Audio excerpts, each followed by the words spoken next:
IBS, Irritable Bowel Syndrome, affects many people. And it's one of those things that, unless you've experienced it yourself, it's kind of hard to imagine what it would be like. But in this video, I want to talk about Irritable Bowel Syndrome and what I've found to get relief from this. Because, as you know, earlier last year, I had to take a round of antibiotics for quite a long time, actually a month. I was on antibiotics, amoxicillin and clindamycin.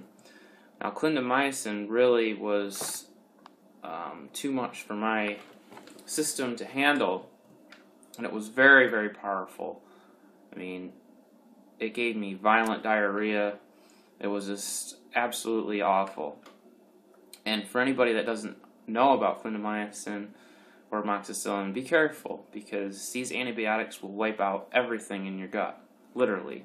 They're like a nuclear warhead going off in your gastrointestinal system and will completely wipe out the good and the bad bacteria.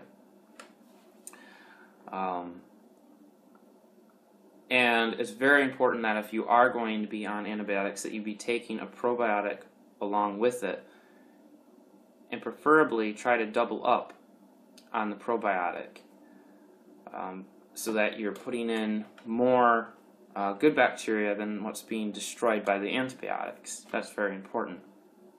But anyways, after I took these antibiotics, it really messed me up. I thought I had C. difficile, but I was tested like 3 times for it, and they all came back negative.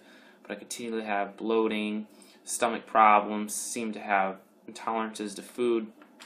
And during that time, I was having to have my wisdom tooth pulled out, which is why I was on the antibiotics, because it was infected. Well, anyways, I was taking a lot of ibuprofen, non-steroidal anti-inflammatory drug, to help counter the pain that I was experiencing from the infection. And while it took away the pain, it was doing a number on my gut, because they can damage the gut. Ibuprofen, Tylenol, Advil, these non-steroidal anti-inflammatory drugs are very harsh on the gastrointestinal system. So the fact that I was taking that and the antibiotics, and I was eating pretty bad, I really did a number on my gut. And I'm actually still in the process of trying to completely overcome this. And I have made a lot of progress just by eating healthier and by taking certain supplements, which I want to talk about in this video. The first one is AlGlutamine. AlGlutamine supports muscle tissue and immune function. But what it's really great for is helping to heal the intestinal lining. That can become damaged by, the anti-inflammatory drugs, the antibiotics, and food allergies like gluten and dairy. This will actually help to repair that lining, that leaky gut. So I find that AlGlutamine is starting to help me a lot recover, and I highly recommend that to anybody that's looking to improve their gut function or just try to repair the gut lining. Because once you have a damaged gut lining, it's very hard then to absorb and digest your foods properly. Now, before I get into more supplements and things, I want to also briefly talk about that there's a lot of food allergies and things that are actually really bad on the gut.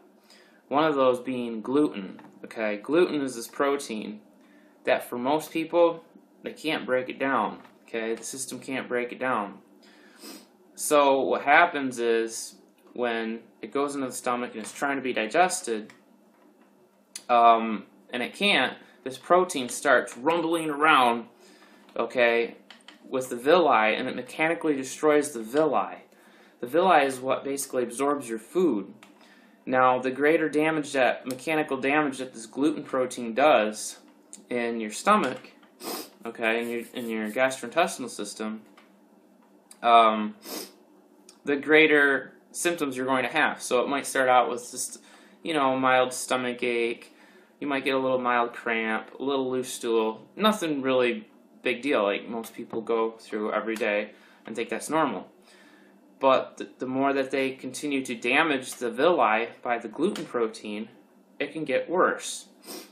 It can turn into irritable bowel syndrome. It can turn into Crohn's disease. It can turn into colitis. And it's really a lot of it is the same thing. It's just there's different degrees to the damage that's been done through the gluten protein, through the milk protein casein, through using anti-inflammatory drugs, through eating a really bad diet. All these things compounded together will create more damage, and thus you will have greater symptoms. So gluten and dairy seem to be the biggest problems when it comes to, causing a leaky gut and causing damage to the gastrointestinal tract. For a lot of people, it's best to avoid gluten and dairy as much as possible to help repair the lining of the gut so that you can be able to absorb your food and so that you can get over these terrible symptoms that you're experiencing. Because I know firsthand how terrible this is. I mean, talk about having loose stools, diarrhea like every day, constant bloating, constant pain, feeling like you're never going to get better. It takes a toll on you psychologically. But the good thing is that there's definitely strategies here that I'm talking about that will definitely go a long ways towards helping correct this problem. And one of those is, firstly, eating a healthy diet, okay? Bone broth is great. Probiotics are absolute must. And you should preferably try to get some within the 30 to 50 billion range. Higher could be better for you, but they're going to be more expensive as well. AlGlutamine is great. And another thing that I've been finding relief from is MSM powder. I'm not exactly sure why the MSM would be helping, although I know that it's very anti-inflammatory. I know that it donates sulfur to the body, which your body needs. So that's possible why it could be helping. In regards, I know that MSM is good for your intestinal health. I'm not exactly sure the functions why. I haven't done much research into it, but MSM powder does seem to be helping me. Now, another thing that I've heard is great for IBS, which another person actually put up on YouTube, is artichoke extract. Now, I have not used artichoke extract, but she says that it completely, basically cured her IBS and made it, all her symptoms pretty much go away. And a lot of people have that same, success as well. So artichoke extract is one. Another thing is, when you're suffering with this, you get a lot of gas. Okay, so you have a lot of gas buildup, which causes the bloating stuff, because a lot of people can get small bacterial overgrowth. So what happens is when you take the antibiotics, it kills off all the good bacteria. Then the bad bacteria take hold. They go into like these slots. And the more the bad bacteria go in there, then they respawn. So they take up residence. They fill up the house, more or less. And that causes small bacterial overgrowth in your small intestine, which they shouldn't be in there. So the way to counter that is maybe using like natural antibacterials.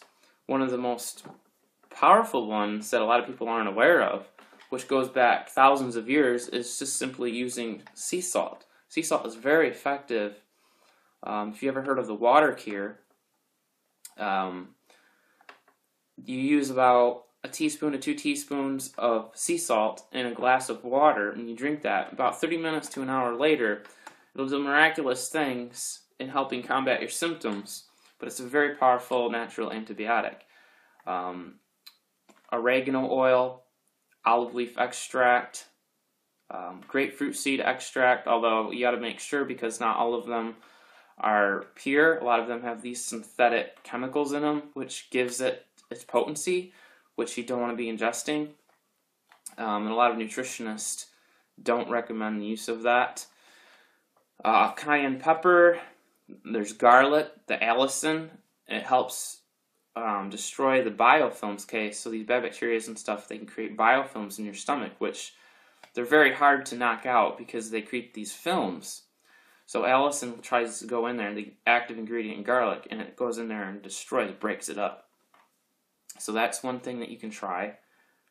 But like I was just talking about activated charcoal, what that does is it actually it binds together the gas in your system, and then it expels it out, which is a very excellent way at relieving a lot of the bad gas and stuff that you get from this. Another thing that I hear is excellent is aloe vera juice. It helps to soothe the intestinal lining, helps to heal up the gut, helps to repair it. So that is a must. Another thing that you want to be focusing on is digestive enzymes. Unfortunately, when you have diarrhea all the time, you are losing zinc and important minerals that help create digestive enzymes. So maybe taking a supplement of zinc, taking digestive enzymes before every meal will help go a long ways toward properly digesting your food.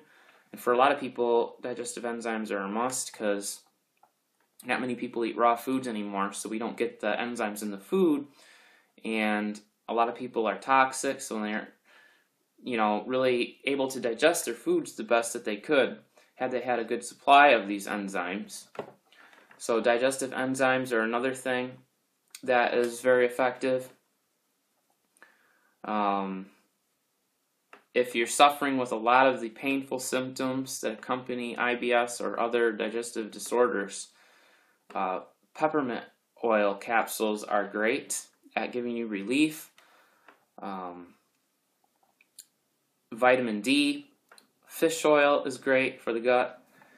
And then as far as like diet and things that you can do, or certain foods that are good to help heal this problem, would be things like bone broth. Again, probiotics, so fermented foods like kimchi, sauerkraut, kefir, yogurt, preferably from raw dairy, and preferably goat because it's the least allergenic, and that's if you can tolerate it. But for most people, you may want to just completely avoid the dairy because of the casein, because it can have a constipating effect, and it could actually cause your IBS. So even though that the yogurt may contain the probiotics, you may be better off with like a natural vegan alternative, such like kimchi, sauerkraut, or if you can't tolerate any of those foods, maybe like kombucha, which is a probiotic drink, which is really excellent. Or again, just taking a very powerful probiotic supplement, which I recommend on top of any fermented foods that you would be consuming as well. Another really great thing that I didn't mention is clay. Bentonite clay is another really powerful thing that I've found to be able to give you relief from IBS and to help to cure this problem. There's probably some other things that I have not touched on, which I will want to in later videos, but I figure this is probably a good enough amount of information for you guys really to, hammer this thing home and just completely obliterate it from your life, because, it's very troublesome for a lot of people. They want to be going to the bathroom normal again. They're sick of having diarrhea, loose stools, and all this. But please remember that you must eat healthy. Try to limit the amount of sugar and processed foods in your diet. The best thing is to completely eliminate them out of your life for the time being while you're able to heal the gut. And there's some different diets that you can actually follow, like the GAPS diet by Dr. Natasha McBride, who actually came up with this program to heal her son from autism. So it's very powerful, not just for your gut, but for your whole body health. There's another diet called the specific carbohydrate diet that a lot of people follow that gives them relief. There's another thing called the FODMAP, which basically avoids certain sugars and different foods that ferment and create gas in your system. So by avoiding those, you create less gas and less of these symptoms that you have that are associated with IBS, Crohn's, colitis, what have you. And another theory that I've also heard is that fiber can sometimes be a menace. In other words, they recommend that you eat more and more fiber, but fiber could actually be contributing to the cost. So maybe eating a lower fiber diet, you will feel much better because fiber is not able to be digested. So by eating a lower fiber diet, and focusing more on high quality meats and things like that, you may find relief as well. For a lot of people, fiber actually gives them worse symptoms. But it's very important to choose healthy fiber sources, things like in vegetables or fruits. These are much healthier fiber sources than, say, the grains. And they're a lot easier and gentler on the stomach as well, because a lot of these fibers are soluble in nature, and they have some benefits as well. But you don't want to go overboard either, consume like hundreds and hundreds of grams of fiber. A good, just eat what you feel is good, to give you regularity, because everybody could be different. I don't like making blanket statements of what everybody should be doing. I'm just pointing out the fact that fiber could possibly be giving you a lot of your symptoms. And if you'd like to learn more information about this, you can go to gutsense.org, or get the book Fiber Menace, which will go through detail all about fiber. But again, some people like including inulin in your diet, psyllium, husk, the whole husks, are beneficial actually to feed the good bacteria, because you need prebiotics to feed the good bacteria, so that's another thing that you want to focus on. Bananas are a prebiotic, so while you're taking all the probiotics and you're eating healthy and you're taking the fermented foods, try to give the bacteria the good food to feed on so they multiply, so they take up the house and replace the bad bacteria. It's another powerful strategy that you can use to overcome this problem.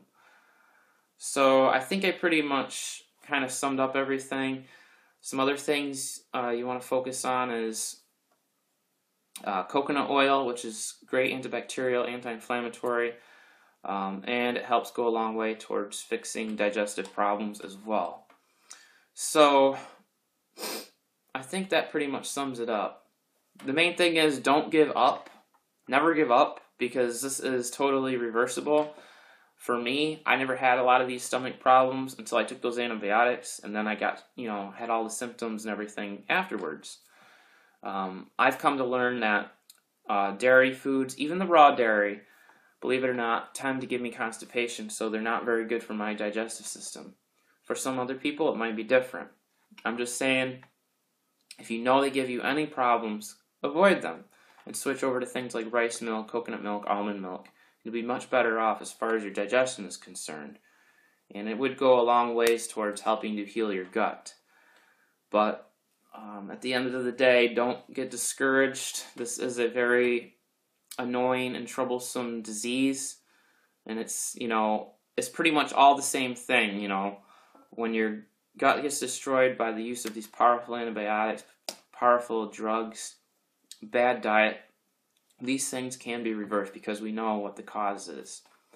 Don't just go to your doctor, because the doctor will just try to treat your symptoms with drugs and more medications, because they really don't understand the root cause of these problems. And before I go, there's just a few other things that I just remembered that might be helping fix your gut, and that would be DGL from licorice. This is a supplement that you can eat, which helps give relief from the gas and the symptoms. I think that pretty much sums it up. So with that, I hope this video gives you at least some idea of how to go about by solving this. So basically, in summary, you want to focus on the diet, remove the allergens, wheat and gluten and dairy, and you want to be taking some of these supplements like probiotics, AlGlutamine, aloe vera juice, activated charcoal, digestive enzymes, probiotics, MSM, and really focus on healing the gut, and do this by things like bone broth, which is very, very healing to the gut. And just fermented foods, try to stay positive, get rest, and take a multivitamin, a whole food form of it, And I think if you do all these things over time, you're going to strengthen your gut and it's going to get better. So with that, take care.